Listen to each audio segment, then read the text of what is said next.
Oke, selamat siang dan terima kasih kepada Bapak Ibu sekalian yang telah memberikan kesempatan kepada kami untuk memaparkan sebuah ide bisnis yang kami rancang bersama, yaitu adalah Craftive Design. Jadi apa itu Craftive Design? Craftive Design adalah sebuah agensi perancangan kemasan dan branding.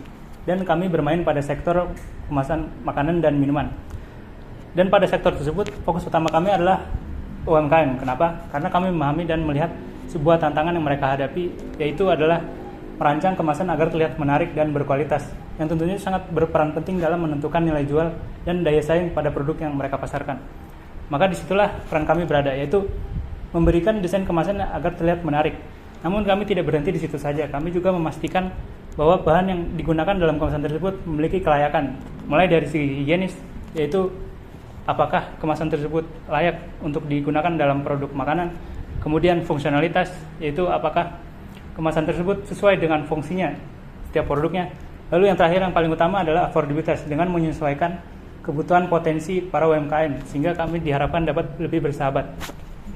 Berikut adalah paparan latar belakang masalah yang kami telah lakukan. Jadi kami di sini berhasil merumuskan beberapa latar belakang dan sekaligus menjadi awal bagi kami untuk memulai bisnis ini. Jadi yang pertama ada poin kemasan tidak higienis. Jadi kami masih menemukan beberapa kemasan UMKM itu berupa kertas bekas, di mana hal itu setelah kami riset memberikan dampak kesehatan yang cukup buruk kepada para konsumen khususnya, karena timbalan dari kertas tersebut dapat berpindah kepada produk jika bersentuhan langsung. Lalu yang kedua, UMKM cenderung memprioritaskan sesuatu yang murah, seperti contohnya dia ingin desain bagus kalau itu memang murah, sehingga hal ini menjadi tantangan utama dan terbesar kami untuk berperan dalam mengatasi masalah-masalah dalam lingkup UMKM. Lalu yang ketiga ada kurangnya estetis kemasan. Jadi di sini kami melihat bahwasanya kemasan UMKM itu visualnya dia hanya berupa label yang dicetak dengan tinta merah atau biru, sehingga hal itu selain kurang estetis, hal itu juga membuat produknya menjadi kurang stand out dan juga kurang mencerminkan identitas branding mereka. Lalu di sini kami merumuskan beberapa solusi sebagai pemecah masalah utama kami sekaligus menjadi kekuatan bisnis kami. Yang pertama ada desain dan branding. Kami tentunya menawarkan sebuah desain yang dimana peran kami untuk mewujudkan sebuah kemasan produk yang estetis dan juga dapat membuat produknya menjadi stand out di pasaran. Lalu yang kedua, kami memprioritaskan affordabilitas. Di sini kami terbuka kepada UMKM untuk berdiskusi ataupun berkonsultasi mengenai kesanggupan terutama pada potensi biaya mereka, sehingga kami dapat menawarkan solusi yang memang disepakati dengan kesanggupan potensi biaya mereka gitu. Solusi desain yang juga mumpuni. Nah, seperti contoh di sini saya menghadirkan 3 bentuk sebuah solusi desain yang dimana ketiga ini memiliki tentang harga berbeda dan juga prioritas yang berbeda. Yang pertama di sebelah kiri ini kami memprioritaskan kualitas yang terbaik dan juga desain yang komprehensif, di mana yang kami tawarkan harga ini cenderung lebih tinggi. Nah, lalu yang kedua di sini yang tengah ini yang paling murah, di mana kami hanya menawarkan sebuah label branding yang dapat ditempelkan entah di plastik seperti kemasan konvensional UMKM pada umumnya ataupun media lainnya, sehingga hal ini dapat kami prioritaskan sebagai efisiensi biaya, namun hal tersebut dapat tetap membuat produknya tetap stand out di pasaran. Lalu yang ketiga yang paling kanan, kami memprioritaskan ini adalah keberlanjutan lingkungan, di mana kami menawarkan sebuah solusi kemasan yang ramah lingkungan, di mana kemasan ini kami contohkan dengan menggunakan kertas greaseproof yang tentunya aman untuk lingkungan dan juga sangat baik untuk melindungi produk, terutama produk berminyak. Nah, lalu di sini juga kami merumuskan sebuah solusi yang sekaligus menjadi aspek diferensiasi kami dengan para kompetitor lainnya yang menjadi kekuatan utama kami juga.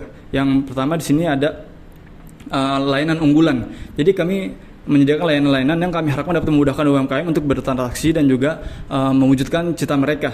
Nah, di sini layanan tersebut yang pertama adalah kami hadir dengan sistem langganan, di mana UMKM dapat berlangganan ke kami. Contoh dalam sebulan kami dapat mengirimkan kemasan yang sudah jadi secara terjadwal gitu, kemasan cetak yang sudah jadi secara terjadwal kepada mereka. Contoh dalam seminggu mereka ingin 400 piece, berarti dalam seminggu kita sehari misalnya mengirimkan 400 piece, sehingga hal itu tidak perlu membuat UMKM berbolak-balik cetak kepada kami dan juga dapat mengefisiensikan biaya dan waktu mereka gitu. Nah, lalu yang kedua kami juga menawarkan bagi siapapun UMKM yang mereka ingin berkonsultasi ataupun ingin mengatasi mengenai masalah-masalah mengenai kemasan, branding ataupun citra brand mereka kepada kami, kami terbuka secara gratis lewat entah sosial media ataupun WhatsApp gitu menghubunginya. Nah, lalu yang ketiga ada di sini kami menyediakan pilihan bundling, di mana pilihan bundling ini berupa desain kemasan sekaligus brand identity yang kami taruhkan secara lebih murah. Lalu di sini ada cangkupan pasar yang akan dijelaskan oleh teman saya. Ya, jadi ini cakupan pasar usaha kami. Kami memfokuskan untuk melihat lanskap pasar yang sangat menjanjikan di Indonesia, yaitu sektor UMKM. Jadi UMKM ini adalah salah satu penggerak ekonomi terbesar di negara kita dengan total 66 juta pengusaha UMKM yang bergerak di berbagai bidang. Namun dari banyak bidang tersebut kami memfokuskan ke bidang makanan dan minuman yang tercatat di angka 1,7 juta pelaku. Dengan fokus yang berada di bidang makanan dan minuman ini, kami tak hanya menyasar pasar yang besar, tapi pasar yang juga memiliki kebutuhan cetak yang jelas, berulang dan berdampak langsung pada pendapatan mereka si UMKM. Selanjutnya ada analisis kompetitor. Kami mengangkat Graveyard sebagai kompetitor, dan berdasarkan Graveyard kami menganalisis bukan sepenuhnya sebagai pesaing, namun bagaimana Graveyard menjalankan usaha mereka dan strategi mereka. Dan sejauh ini Graveyard telah memiliki bisnis yang cukup luas dan tak hanya terfokus pada kemasan saja, namun juga menyediakan layanan jasa lain di luar produk tersebut, di mana hal tersebut menjadi motivasi bagi kami untuk mengembangkan bisnis kami. Selanjutnya akan dijelaskan oleh teman saya. Di sini kami juga merumuskan beberapa rincian dari model bisnis kami. Yang pertama ada partnership. Jadi kami berpartner dengan beberapa pihak. Seperti yang di sini contohnya pertama adalah produsen bahan kemasan.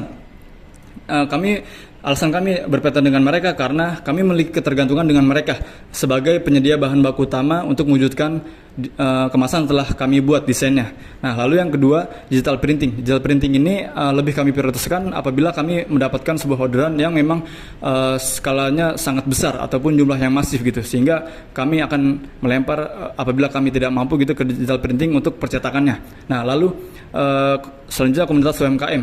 Jadi kami akan hadir ke acara-acara UMKM, di mana kami di situ akan membuka sebuah seminar dan menyampaikan berbagai informasi mengenai masalah kemasan ataupun citra branding ataupun desain kepada para pelaku UMKM tersebut.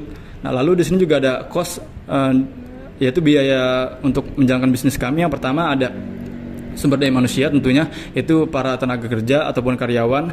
Lalu ada biaya operasional alat yang terutama adalah listrik dan juga maintenance alat seperti komputer, laptop, mesin cetak ataupun dan lain-lain. Lalu ada customer annual gift. Di sini kami melakukan biaya sedikit biaya untuk membuat annual gift kepada customer sebagai bentuk untuk mempertahankan loyalitas kami dengan mereka gitu. Lalu ada revenue stream sebagai pendapatan utama kami. Yang pertama dari keuntungan jasa desain tentunya. Yang kedua ada afiliasi. Afiliasi ini tidak berbentuk mendapatkan uang, namun ini contohnya ketika kami berpartner dengan produsen bahan kemasan, kami akan mendapatkan keringanan harga produksi atau pengurangan harga produksi dengan mereka sebagai bentuk afiliasi. Nah, lalu yang ketiga ada jasa desain di luar lingkup UMKM. Jadi kami tidak, walaupun kami fokus untuk mengatasi masalah UMKM, namun di luar itu kami juga bersedia atau terbuka kepada perusahaan-perusahaan besar atau skala besar untuk yang bagi mereka ingin bertransaksi dengan kami gitu, sehingga menjadi pendapatan kami menjadi lebih terjamin. Nah, lalu di sini ada profil kami. Jadi yang pertama di sini Senior Fadlah, di sini Jonathan Frederick, dan itu Hikam Mahran Hakim. Jadi di sini kami bertiga sebisa mungkin akan berusaha dan saling bekerja sama untuk mewujudkan apa yang kami harapkan dan juga menjalankan bisnis kami sebagai mana yang telah direncanakan.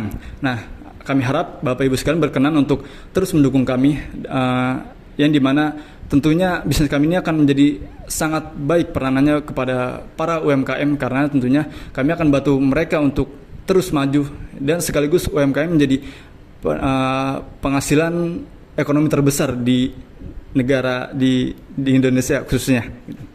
Sekian, terima kasih dari kami.